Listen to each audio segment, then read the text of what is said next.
Bom, vamos fazer uma conversa mais dinâmica, super informal aqui nos próximos minutos, com 4 lideranças importantes, que alguns deles já trouxeram, outros vão ainda compartilhar e nos inspirar, um pouco sobre desafios e oportunidades do ESG, dessa agenda ESG. Né? Dando continuidade a um pouco da desmistificação do ESG, um mito que a gente tem é que ESG é uma agenda positiva, só positiva.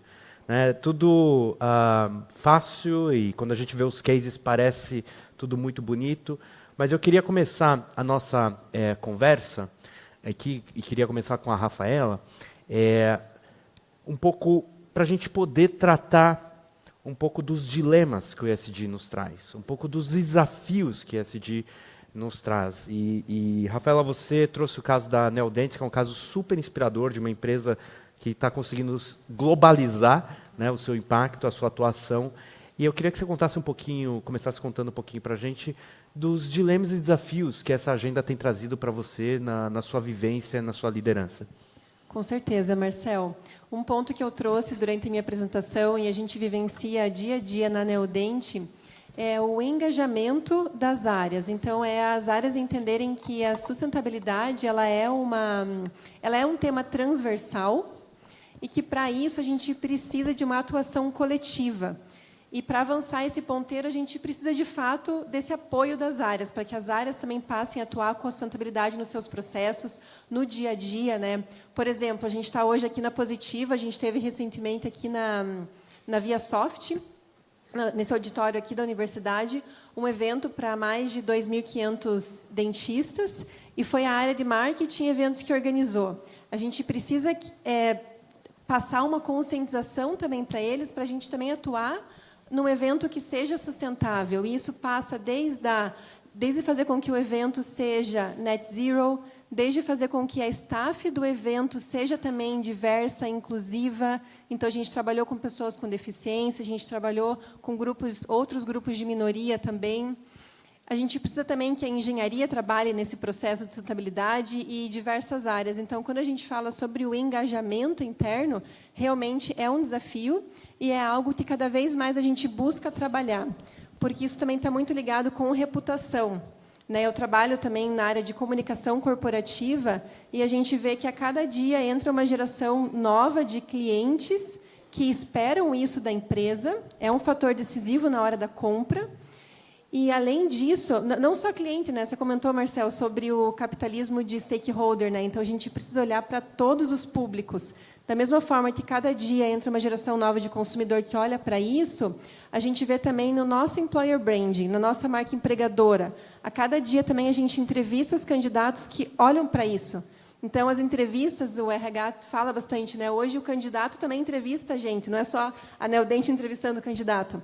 E eles querem saber quais são as nossas práticas, ou até pesquisam antes. E os colaboradores também, quem já está com a gente na empresa também, eles querem entender, querem saber o que a gente está fazendo, eles buscam por esse propósito. Então, acredito que esse desafio de engajar e de avançar o SG, pensando internamente também, né? Estou falando aqui da jornada interna, também é bem importante. Muito bom, Rafaela, obrigado. Acho que você trouxe um ponto importante sobre esse alinhamento de discurso e prática, né, para dar essa consistência no engajamento interno. Né? E quando a gente fala de engajamento interno, me parece importante conectar com liderança. Né? E Gustavo, ali no UNGC, né, no Global Compact, no Pacto Global, como a gente conhece aqui no Brasil, você está fazendo um trabalho muito importante de engajamento de micro, pequenas, médias, grandes empresas em torno da Agenda 2030 e dessa nova economia, desse novo jeito de fazer. Né? E claramente, esse propósito exige muito da liderança. Conta um pouco desse desafio de engajamento dessas lideranças. Bom, o Pacto, né, como iniciativa, quando ele surge lá nos anos 2000, né, ele foi um convite para as empresas entrarem nessa conversa, nessa discussão, né, sobre sustentabilidade, né, responsabilidade social corporativa e pensando na sociedade como um todo, né, no desenvolvimento sustentável. Nesse período, né, lá por 2006, 2007, começou -se a discutir, né, ótimo, né, as empresas estão fazendo parte do debate, algumas iniciativas surgindo, né, avançando dentro desse tema, Só que, né, a empresa em si, como já foi falado aqui, né, ela é um CNPJ que é composta por pessoas, por indivíduos, por líderes. Né? Então, não adianta uma empresa ser ESG se os seus líderes, né, e os seus colaboradores não entendem sobre isso, ou não internalizam isso, ou não acreditam dentro desses pontos. Né? Então, isso vai até determinado ponto. Né? Então, nesse contexto ali, né, o Pacto cria essa iniciativa, que é o PRIME, né, os Princípios para a Educação Executiva Responsável, muito nesse contexto de educar e formar as lideranças, né? Na forma com que a gente educa os líderes das empresas, ou que tipo de habilidades são necessárias para os líderes das empresas que vão lidar com esses desafios. Porque é justamente esse o ponto, né? Assim, tem a ver com reputação, tem a ver com posicionamento, tem a ver como marca. Esse é o primeiro nível, né? O que a gente vê. Mas e lá dentro, como funciona?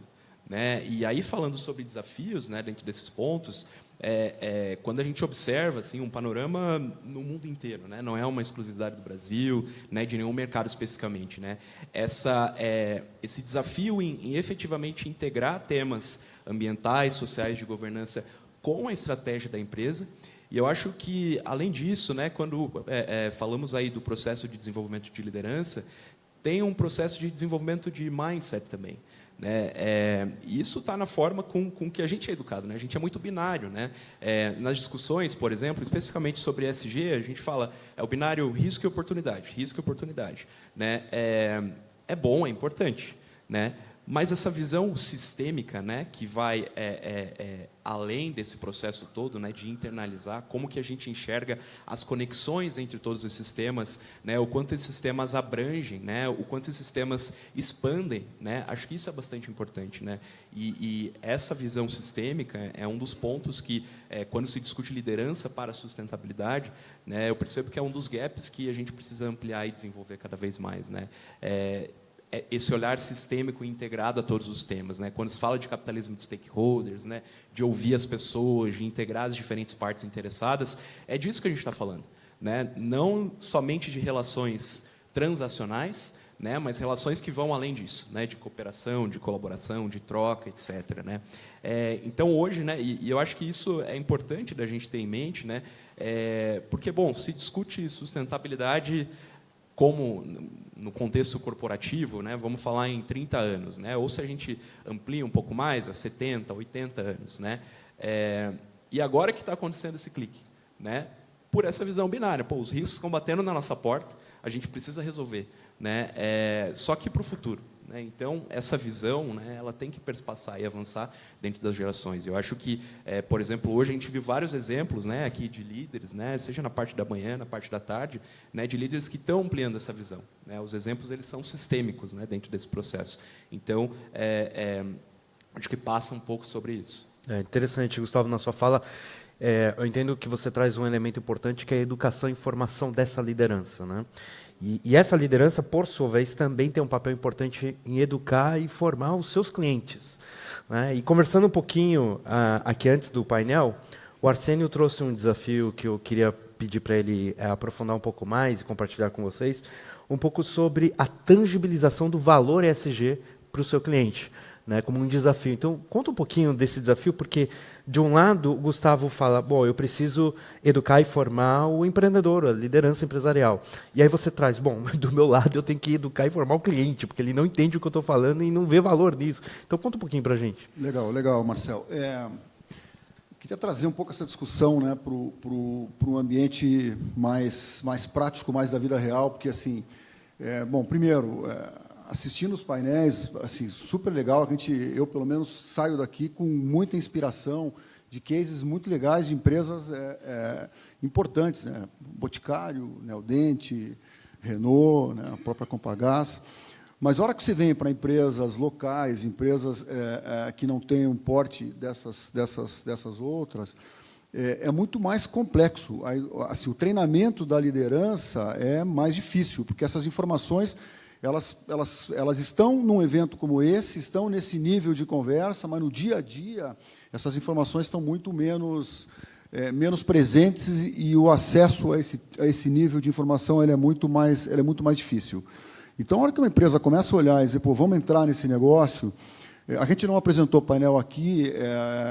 Eu sou diretor executivo da GT Building, a gente trabalha com incorporação imobiliária, e, assim, construção tem um impacto grande em emissão de gases de efeito estufa. Então, tem uma preocupação muito grande com isso, e a gente, assim, claro, já faz tempo que vem olhando isso, os empreendimentos sempre buscando ter certificações ambientais, principalmente, né, o GBC, Green Building, Consul, que isso é super importante para o cliente lá depois que o empreendimento está pronto, né?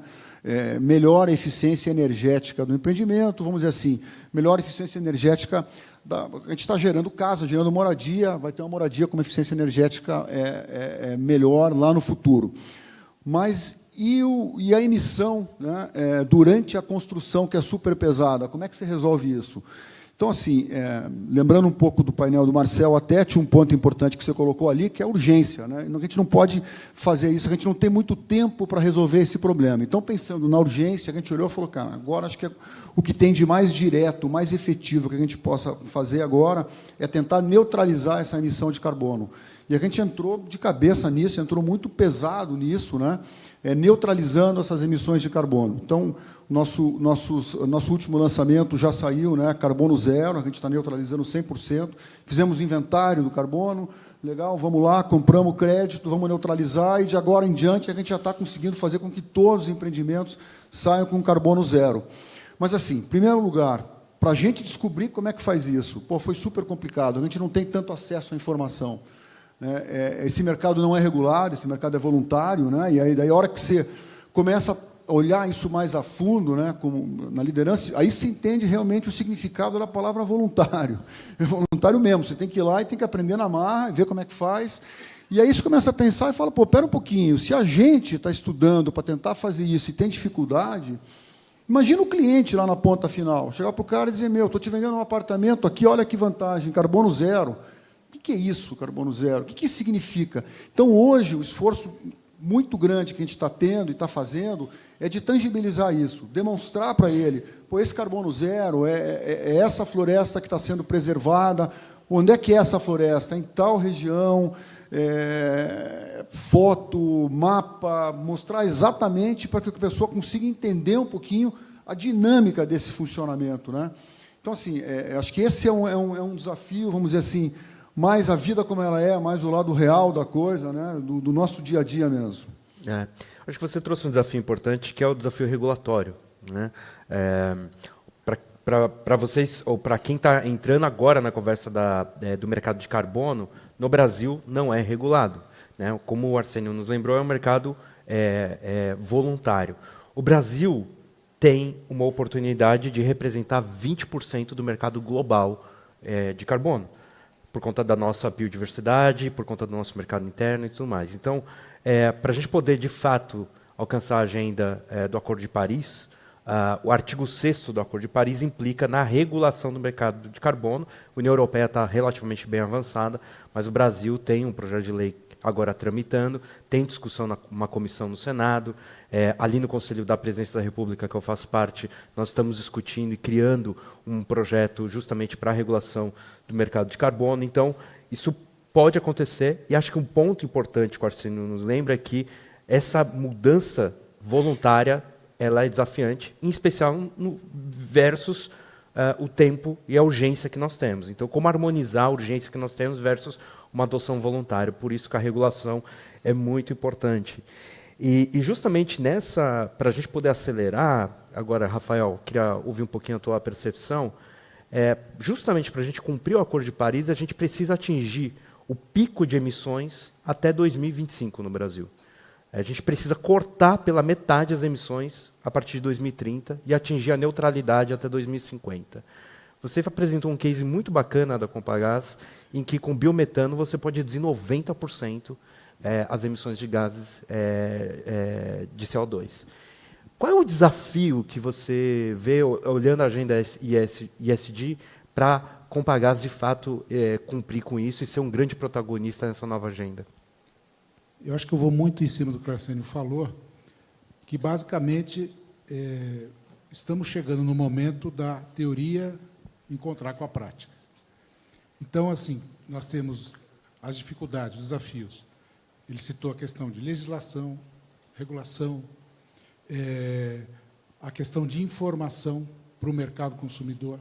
Por que eu vou consumir isso?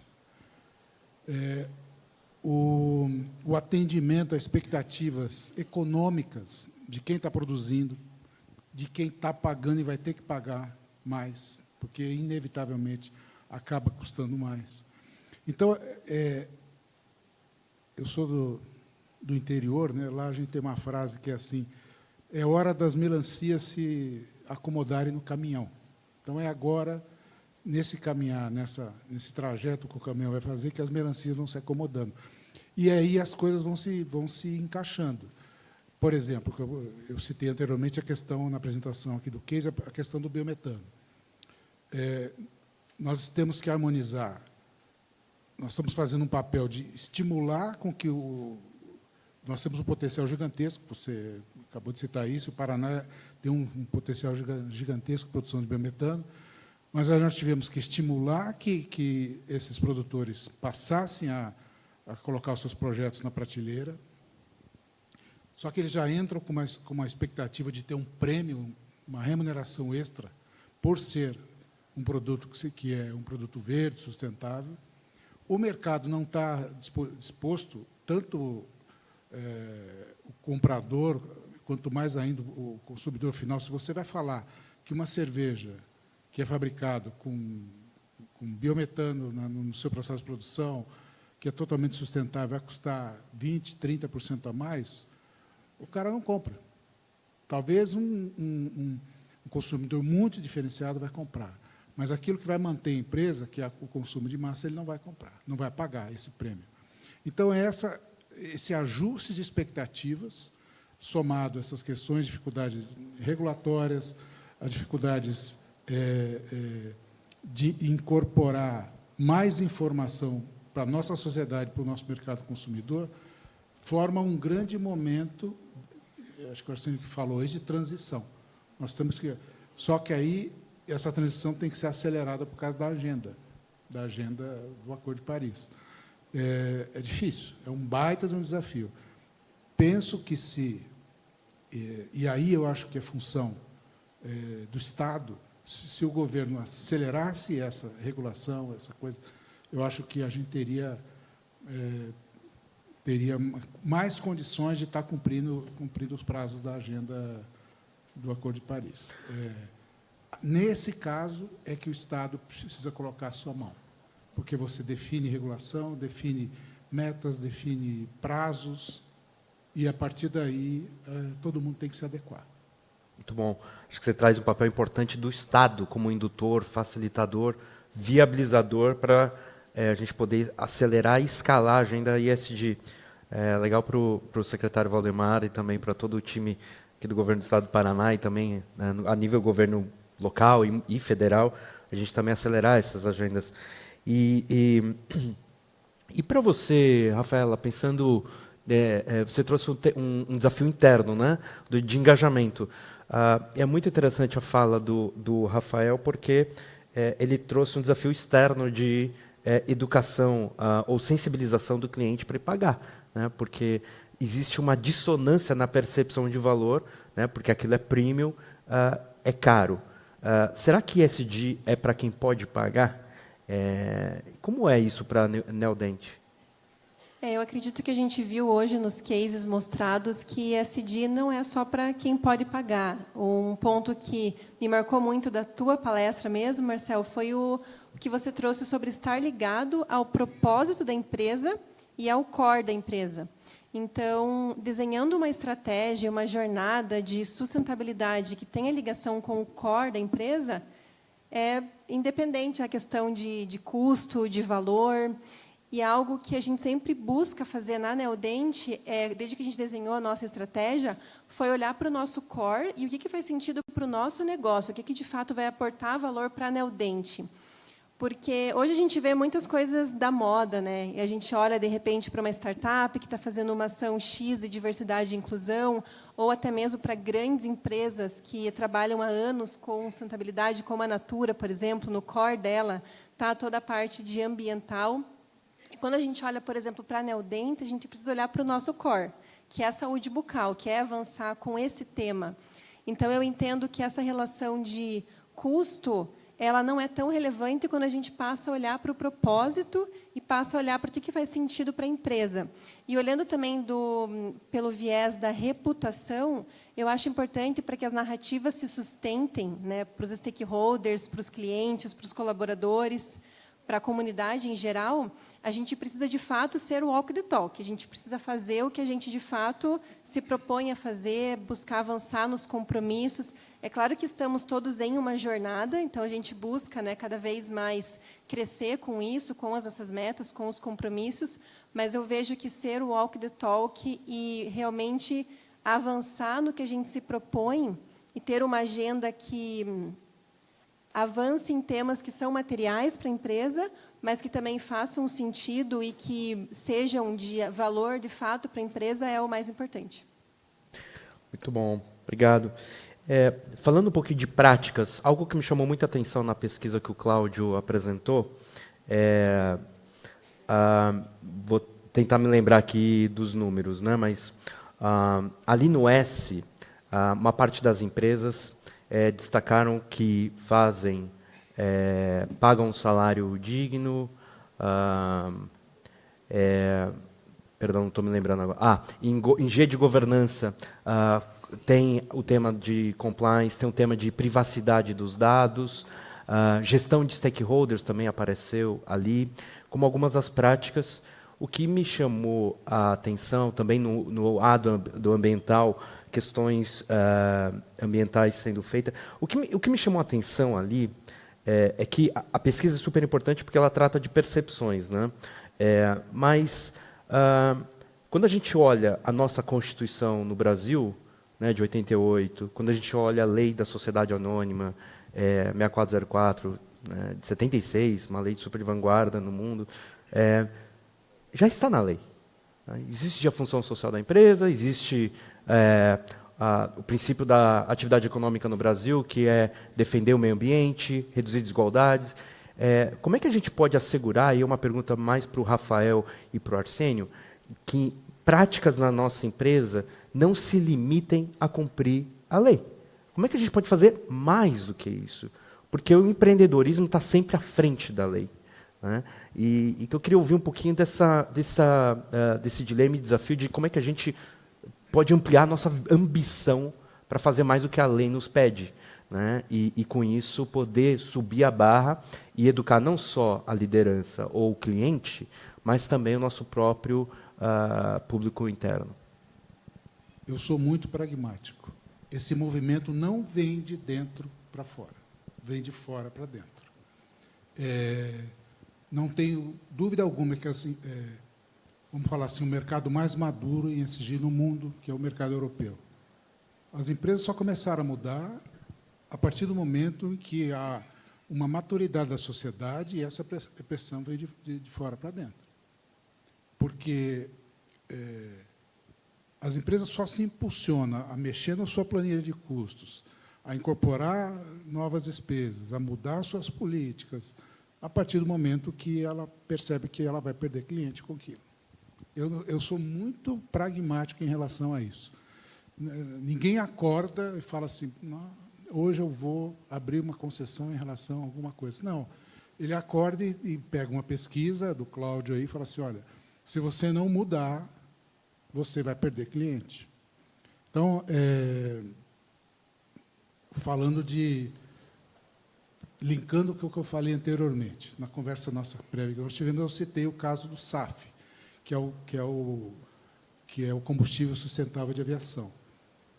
O mercado europeu regulou, aí entrou o Estado, a mão do Estado, a partir de um desejo manifestado da sociedade organizada e simplesmente definiu que, a partir de 2027, não existe mais outro combustível de aviação em voos que pousem ou saiam da Europa que não seja sustentável. Ponto. Aí todo mundo tem que se organizar. Isso está refletindo, inclusive, aqui no Brasil, que o Brasil é um grande produtor, será um grande produtor de combustível sustentável para a aviação. Então, eu acho que a mola é ao contrário. ela não parte da iniciativa privada. Ela recebe esse impacto externo. Não sei o que o Arsênio pensa disso. Não, eu concordo, Rafael. Acho que isso, assim, a conta tem que fechar, né? A conta tem que fechar. Não tem como, a empresa tem que estar olhando isso e tem que fechar. Mas se a gente fizer trazer isso um pouquinho para o ESG, talvez a questão da governança do G é o que talvez mais fácil traga impacto no resultado da companhia, né? Então, provavelmente a governança é o que está mais fácil das empresas trabalharem, é o que a gente mais vê no mercado de uma maneira mais natural, né? Se pensar no social, eu até acho que o Brasil ele tem bons indicadores no social, né? O brasileiro é bom de coração, e acho que ele transfere isso muito para as empresas. A gente tem muita empresa familiar no Brasil, e essas empresas elas sempre olham têm um certo cuidado no social, então eu diria que também precisa de menos, precisa empurrar menos para isso acontecer. Agora, a hora que a gente vai para o E, a hora que a gente vai para a questão ambiental mesmo, aí a coisa é mais nova, aí a coisa é um pouco mais difícil, e aí hoje essa discussão de olhar a última linha, né, do balanço, ela é um pouco mais latente, né? Isso vem acontecendo de maneira gradual, mas eu acho que ainda tem um processo longo para ser feito. Eu acho que o Brasil está um pouco atrás disso, né? Quero que a gente olhe economias mais avançadas aí, como é o caso da Europa. Temos mais lição de casa para fazer. No nosso caso hoje, eu não tenho dúvida que assim o nosso investimento esse ano nessa compra, né, de crédito de carbono, ele está sendo alto, né? Óbvio, a gente está olhando a última linha, estamos tirando de outras, deixando de gastar aqui, estamos gastando nisso, estamos investindo pesado nisso, mas eu tenho que ser transparente e sincero para dizer que eu não tenho a resposta do quanto de resultado isso vai me trazer no curto prazo, né? A gente vai medir, vai enxergar e vai acontecer. O que dá para dizer já, com toda certeza, é que isso agora está no propósito da companhia. E, assim, as pessoas hoje, né, como a gente costuma falar lá, saem de casa sabendo que estão ajudando a construir um mundo melhor. Então, assim, eu não tenho dúvida que, se no curto prazo a gente não conseguir enxergar esse resultado, no médio, muito provável, e no longo prazo, com certeza, a gente vai estar capturando todo esse resultado desse investimento aí na sustentabilidade. Marcelo, só para complementar, para não ficar uma impressão errada e equivocada do que eu falei. Ao passo que vem esse movimento de fora para dentro, você tem que encontrar, nas corporações, uma geração de dirigentes, aí sim, acho que isso foi trabalhado muito nos painéis aqui da manhã, com uma abertura cultural para isso. Mesmo eu acho que eu sou o mais velho aqui desse grupo aqui, sou de uma geração que não foi educada nesse conceito, mas absolutamente aberta a me adaptar.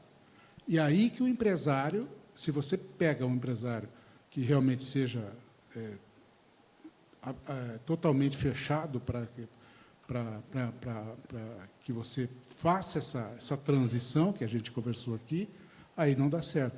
Então, você tem que ter o estímulo externo e você tem que ter a liderança, a alta liderança da empresa.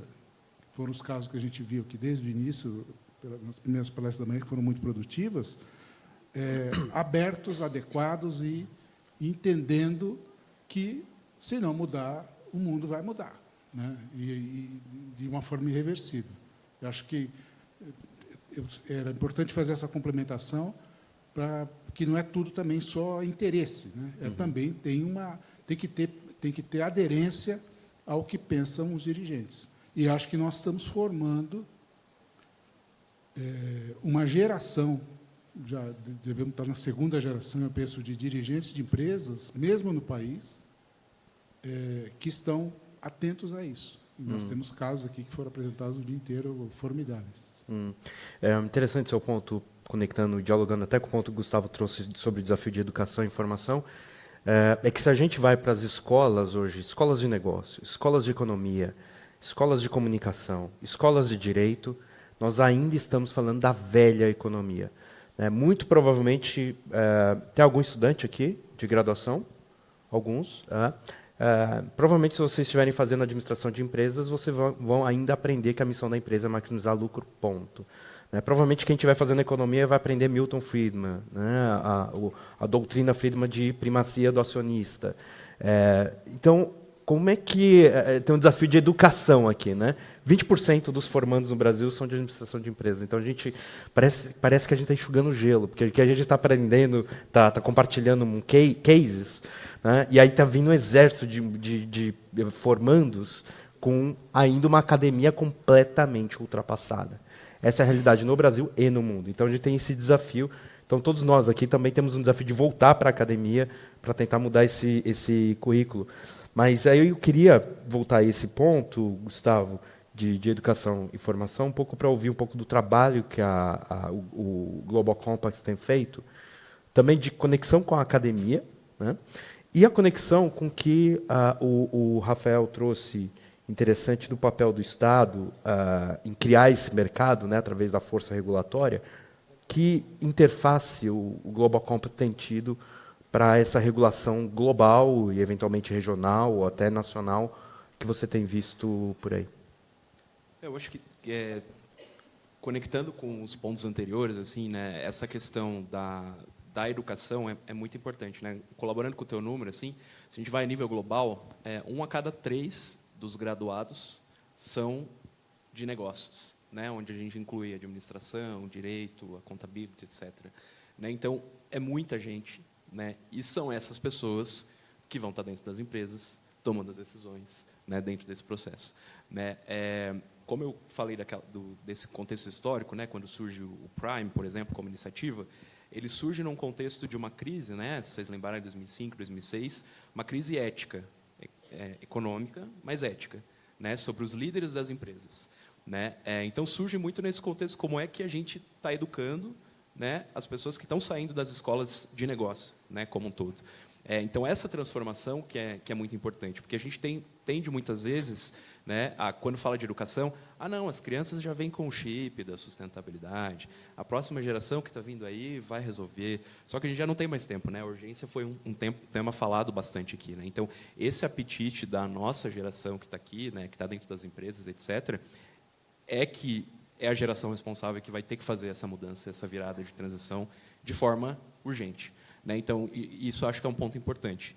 Um outro ponto dentro dessa questão da regulação, que eu acho que é bem interessante também, e aqui num fórum empresarial, né, é que, alguns anos atrás, meio que chegou-se a um consenso que as empresas iam resolver todas as questões ambientais, sociais e de governança.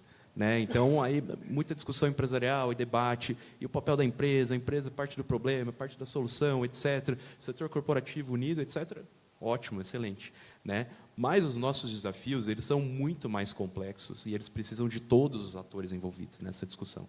Né? Então, a empresa, né, querendo ou não, com conexão com o propósito, com os stakeholders, etc., a essência está na lucratividade. Né? Então, se não fechar a conta, o propósito ele se dissolve. Né? Então, eu posso fazer um negócio social, posso fazer uma ONG, posso fazer um instituto que conecta o propósito, né, e que não tem necessariamente a lucratividade como parte desse processo. Mas o ambiente corporativo tradicional, né, a lucratividade ela é parte presente.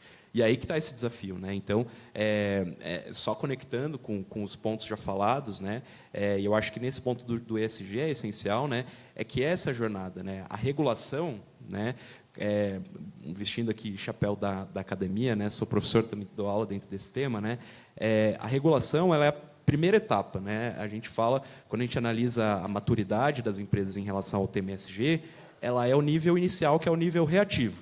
Então, eu estou fazendo para cumprir a regulação. E a gente tem que valorizar isso, porque tem muita empresa que não cumpre, né, que não faz. Então, esse é o primeiro nível. A partir disso, né, essa jornada que foi mencionada aqui, né, como é que isso tem a ver com o meu negócio e como é que, através do meu negócio, operando do jeito que eu opero, etc., eu maximizo esse impacto na sociedade ou também me blindo dos riscos ESG que estão vindo para a minha empresa. Né? Então, o que eu tenho percebido, e aí falando a nível também de Nações Unidas, né, eu acho que tem um esforço muito grande para se discutir e se regular em relação a governos e países, e até como eu comentei anteriormente no nosso papo, né, esse âmbito é algo assim muito complexo, porque envolve todos os interesses de todos os países, de todos os governos em relação a esses temas, né? Então, por isso que cada COP que a gente volta mais frustrado do que chegou lá, né? Avançou? Ah, não avançou. Avançou mais um pouquinho? Não avançou. Regulou? Não regulou. Né? Porque são muitos interesses dentro desse contexto. E aí eu acho que é esse apetite do setor corporativo de empurrar esse debate, né? O setor corporativo ele tem um advocacy importante com o setor público, né, em todas as esferas, seja a nível municipal, seja a nível estadual, seja a nível nacional, né, e também a academia, né, porque foi falado aqui nos painéis, né, da teoria para a prática, né, a academia muitas vezes ela não conversa com a prática, né, com o setor corporativo, né, isso é uma das coisas que a gente discute dentro do espaço, né, às vezes a academia está discutindo os desafios, propondo soluções para umas publicações científicas que o líder da empresa não vai ler. E aí ele vai ter que penar, né, ir atrás para resolver, para saber como faz, o processo, etc. Né? Então, eu acho que esse diálogo multi-stakeholders, né, é essencial. Né? E essas pressões desse ambiente acabam influenciando. Legal, obrigado. Você trouxe uma palavra em um momento importante, que é a oportunidade. Né? Para a gente fechar nossa conversa de agora, a gente acabou fazendo um painel inconclusivo, mas reflexivo. Né? A ideia é justamente da gente desmistificar também que ESG não tem dilema, não tem problema, então a gente trouxe muitos desafios. Agora, para a gente falar de oportunidade, Rafaela, para todo mundo que está nos ouvindo, vendo agora, a gente vai ouvir daqui a pouco a Paula, a Raca falando e nos inspirando, e depois nós vamos embora. Aliás, vai ter um happy hour, por favor, fiquem para o happy hour. Depois da Paula e do happy hour, a gente vai para a ação. Né? Vamos para casa e amanhã a gente vai botar tudo isso em ação. Que oportunidade você vislumbra e oferece para todo mundo aqui colocar isso em prática? Eu vou trazer o meu ponto aqui focado em comunicação, para deixar também vocês falarem mais sobre a sustentabilidade, como eu estou também nessa área. Eu vejo que uma oportunidade muito grande relacionada ao ESG é quando a gente fala sobre reputação. Mas aí eu acho que duas palavras são importantes, né? A consistência e a coerência. É importante que a gente tenha consistência, de fato, com a agenda ESG, para que os temas consigam avançar, e que a gente tenha coerência também com o que a gente trabalha, para que seja, de fato, o walk the talk. Mas a reputação, cada vez mais, é um ponto que a gente vem sentindo, em geral, dos stakeholders. Né? Então, como o Gustavo trouxe, tem a questão da gente educar também e cada vez mais trabalhar essa geração, mas a gente vê também uma geração cada vez mais olhando para isso, e é uma cobrança forte que tem das empresas, e quando a gente consegue amarrar, aportar valor para o negócio, claro, a relação tem que ser ganha-ganha, no final a conta tem que fechar, como a gente viu aqui, mas quando a gente olha para aportar valor para o negócio, que faz sentido para o core da empresa, e a gente consegue também amarrar isso num propósito, e trazer um propósito ali para o colaborador que está todo dia trabalhando, ele quer ver além do que ele está construindo, o que ele está fazendo além do dia a dia ali, de repente trabalhar na produção, fazendo implante, ou trabalhar numa planilha de Excel, ou num PPT. O que aquele trabalho está gerando? Então, a gente tem esse fator reputacional quando a gente olha para a marca empregadora. A gente tem um fator reputacional também quando a gente olha para cliente. Por exemplo, o projeto que eu apresentei ali da Expedição Novos Sorrisos, a nossa unidade móvel, a gente abre sempre, em cada cidade que a gente vai, para que voluntários da região, dentistas, possam atuar um dia no nosso consultório. E aí eles têm a oportunidade de ir lá, atender a comunidade vulnerável, eles já atenderam pessoas que foram a primeira vez a dentista com eles. A gente já teve também um atendimento de uma pessoa que chegou na unidade móvel e falou, olha, eu divido a escova de dente com toda a minha família. Eu não tenho condição de comprar escova de dente. Então, quando a gente olha para isso e vê clientes falando para a gente, olha, eu já trabalhava com a Neodente, ou eu não trabalhava, mas depois de conhecer as práticas sociais que vocês têm, eu vou continuar trabalhando, ou agora eu vou trabalhar com a Neodente, a gente vê que tem todo o ESG, além da regulação, além de aportar valor para o negócio, que são bases fundamentais, a gente tem também, olhando para a oportunidade, a reputação e construção de imagem de impacto positivo. Legal, para atuação com consistência e coerência, muito bom. Rafael, em um minutinho, qual é a oportunidade que você oferece para o pessoal? Eu vou falar da área de energia, no macro, sim, né?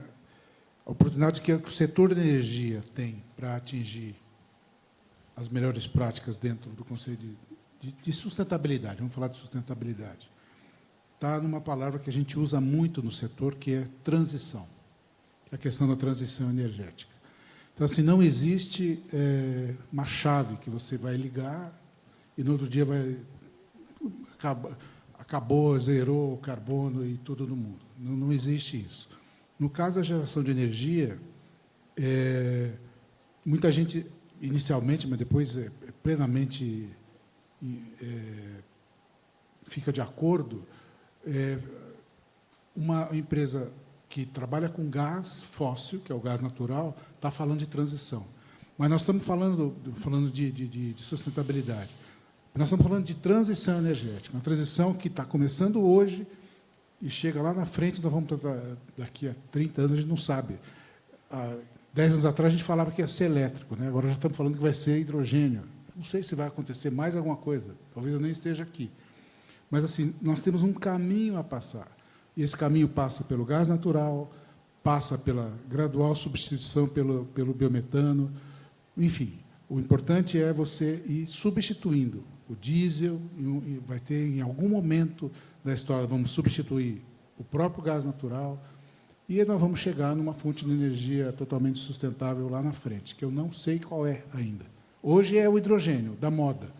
Nós já estamos trabalhando em projeto de hidrogênio junto com o governo do Estado, assim, mas sem saber onde vamos chegar, inclusive, porque há muita dificuldade, muito desafio ainda.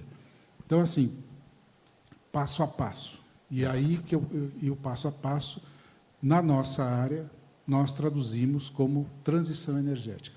Essa é a oportunidade que eu vejo na nossa área de energia. Eu gosto da sua palavra porque dialoga com a ansiedade que nos gera o senso de urgência. Então, a transição, calma, vai dar tudo certo. Arsênio, rapidinho, qual é a oportunidade? A oportunidade que eu vejo é quase que um convite, né? A gente, como eu comentei, não foi nós que começamos há muito tempo atrás a trabalhar e desenvolver empreendimentos com uma eficiência energética maior, né? Com os selos de sustentabilidade.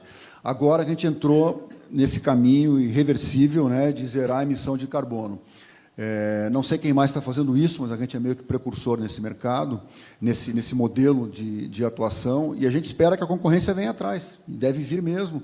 Isso vai ser importante. Então, assim, o que a gente está vendo aqui na prática são diferentes empresas, né, com diferentes tipos de negócio e de atividade, mas cada uma dentro da sua atividade fazendo um esforço, fazendo a sua lição de casa, né, e aprendendo o que fazer para melhorar todos esses conceitos de ESG que a gente está falando. Então, eu acho assim, que fica um convite, né, para que isso não fique só nas empresas, mas que fique na sociedade como um todo. Na sociedade, seja fazendo a sua representação junto aos governos, né, para tentar melhorar essa regulamentação, mas também para levar essa palavra, né, a gente está falando aqui de fazer a coisa certa, né? Como a gente fala dentro de casa, fala na empresa, né, é acordar para ajudar a construir um mundo melhor. Então, acho que isso é que move a gente. Então, aqui fica o convite para todo mundo levar essa palavra, espalhar isso e tentar transmitir isso para um número maior de pessoas possível. Acho que esse é o caminho. Legal, obrigado. Gustavo? Para quem não sabe, aqui tem uma tela escrito tempo encerrado, piscando aqui, para a gente saber. Tá? Não, é mais nesse contexto de reflexão e de convite também, né? Porque, como eu falei antes, né, essas discussões elas não são novas. Né? 50 anos atrás, 30 anos atrás, tripé da sustentabilidade, a gente não avança, porque primeiro não tinha dado, não tinha tecnologia, não tinha dinheiro, não era prioridade e tal. Hoje a gente tem tecnologia, tem muita inovação, muita tecnologia. Hoje tem dados, né, a gente tem muita informação sobre todos esses temas, dados científicos sobre as questões climáticas, sobre o limite do planeta, né, para a gente tomar as nossas decisões. E hoje tem dinheiro, tem apetite do mercado financeiro, tem apetite do mercado consumidor, né, tem espaço para produzir, para acessar recursos, etc. Então, o que falta? Né? Falta o indivíduo, né, o líder, né, o papel protagonista de cada um de nós. Né? Então, o meu convite, né, para a gente levar essa reflexão, claro, né, com coerência, né, e conectar tudo isso, e pensar num processo de transição, mas uma transição rápida, tá? A gente não tem muito tempo. Né? Então, é isso, né, olhar, chegar em casa, olhar para dentro de casa, seja para as atitudes como indivíduo, mas dentro da empresa, né, fazer aquele olhar 360 e falar, e agora, o que eu posso fazer a partir de amanhã? Né? Então, o convite fica para esse protagonismo individual, né? Porque, de novo, tem dinheiro, tem conhecimento, né? E tem conteúdo para lidar com tudo isso. Né? Então, é isso. Obrigado. Legal, obrigado, Gustavo. E aí, o que eu posso fazer? Né? Boa pergunta. Obrigado, pessoal. Obrigado, Rafaela, Rafael, Arsênio, Gustavo. Obrigado por essa conversa. Eu espero que tenha feito algum sentido para a gente poder refletir sobre desafios e oportunidades. Ficamos conectados. Agora a gente passa... Aqui eu passo de volta para a nossa amiga. Obrigado, pessoal.